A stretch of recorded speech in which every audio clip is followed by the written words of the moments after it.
All right, so this is a 2013 Dodge Ram 5.7 liter Hemi. This is the 1500 model. I've got the Laramie package. With the Laramie package comes the air ride suspension. Now, it is 10 years old. This is 2023.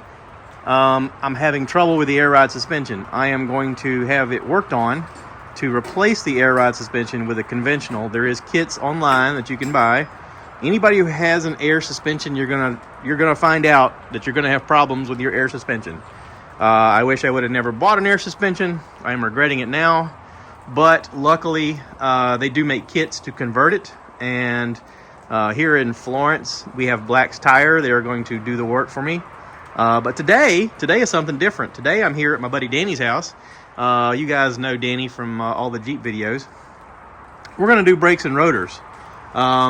So, yeah, we're going to replace brakes and rotors. I went to O-Reilly Auto Parts and picked up mid-grade brakes and rotors for about $400. The Dodge dealership quoted me almost $800. So, yeah, we're going to do this for half the cost. Apparently, this is an easy job to do. I've never done this before, so I'm kind of looking forward to it. So, stick around. All right, we got it jacked up on the joint there. We lowered it down just a little bit, so we got some contact with the pavement. That way when we go to spin this, it doesn't rotate. But we're going to, I've got a special connector for these bolts, for the wheels, for the rims, and we're going to take these off.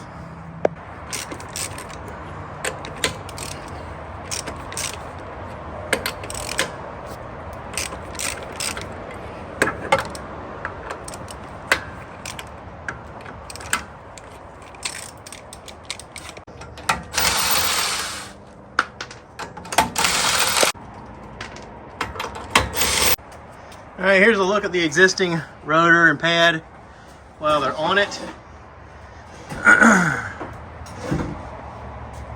All right, so say I'm doing this in the future. What's the first step? Just loosening those bolts behind the back side of the pads. Put your jack underneath there and jack your truck up. Yeah. Oh, okay. Take off the wheel. Yeah. Basically, these two right here, that and that. Okay. You take those off, the caliper comes off. Okay. And once you get the caliper comes off, you got to squeeze your pistons in, and then put your new pads in and pull your rotors off. I can tell this one here. Typically, on your rotors, if you see this and this rotor has never been off. That's been installed at the factory and it's never been off. Those are little pins that they so put on there. you take that off and you take that off. It's just basically a thing they do at the factory to keep it on so it don't flop off going down the assembly line. Okay. Cool. So you use a screwdriver to just compress it while it's on there? Just kind of pry it a little bit. Just a little bit? Pistons back enough where you can get this thing off. Okay. And then that pries out.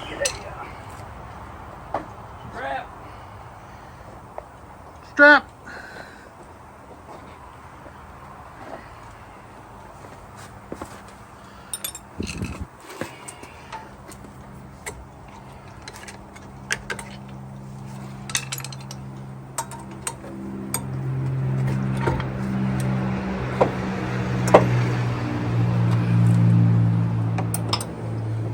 Probably loop it around and hook it on itself. Or there. Yeah.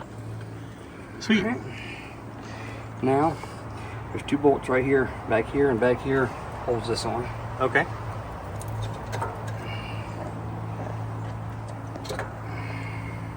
Let's see. Okay, this is comparing the thickness of what is remaining of this pad versus the thickness of this brand new pad. You can see there's a visible difference here.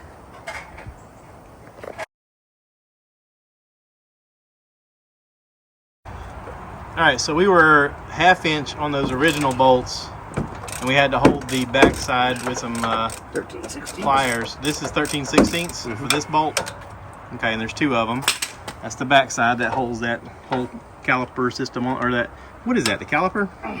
It holds the caliper. The brake assembly? Yeah. Brake assembly. I guess that would be the caliper. Yeah. Okay. Now we're doing a little cleanup. Danny likes to clean up after himself before he gets started. Makes the job look nicer and yeah, increases the life of it, I guess. But this is the old rotor that came off. This is the old rotor. It came off. This is the new rotor. This is the 1500 model. I've got the Laramie package. With the Laramie package comes the air ride suspension. Now, it is 10 years old. This is 2023. You can't visually see anything that's wrong, but you can feel the grooves in it just slightly, ever so slightly. So we were using some brake cleaner to clean the stuff off and ran out. So, oh well. All right, so we're using an old pad and some clamps to push the caliper in. I've watched some videos on this on YouTube enough to know that it's because the older pads don't have a lot of metal on them, whereas the new pads are. So it's already, those little chambers are already pushed out kind of far. This sets them back in so that when you put your new pads in, you'll have space that you need.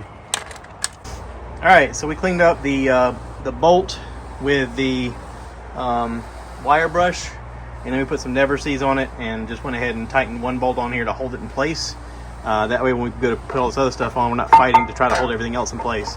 We're going to put this bracket on first for the caliper, and then we'll put the brake cylinder on with the brake pads. Okay, so you can see these little tabs here on the top and bottom, and on both sides on the front and back. You just put the little teeth of the pads inside of there, just like that. And now we're going to put this caliper on, and then bolt it down. Oh, and those little things squeeze in for tension. Cool. All right, so while working on the back, it's a different bolt that we need up underneath here. We put the jack underneath the pumpkin to raise both sides up, and then use jack stands on either side on top of the axle. That way it holds it in place. While I was under here, I noticed that my tire was loose. I went to move it, or I went to touch it, and it just wobbled way more than it's supposed to. I had some work done at my local Dodge dealership here in Florence, and they loosened that and didn't put it back. So I'm glad I checked that, because that would have fallen off and probably caused some real bad damage. If you're curious, this has got a hole right here that you fit your tool through that is on the underneath the passenger seat of your passenger seat of your vehicle. There's a secret compartment that pops out. All you got to do is open this right here. This pulls off real simply. It's got a pull tab. You undo this wing nut and all this stuff comes out. There's a bag of little tools in there that fits in there, and you just fit it in there and turn it, and that will tighten it up. So if you ever have to change the tire, it's important to know. I've not had to change my tire, so I had to figure that out today, 10 years later. How about that? So yeah,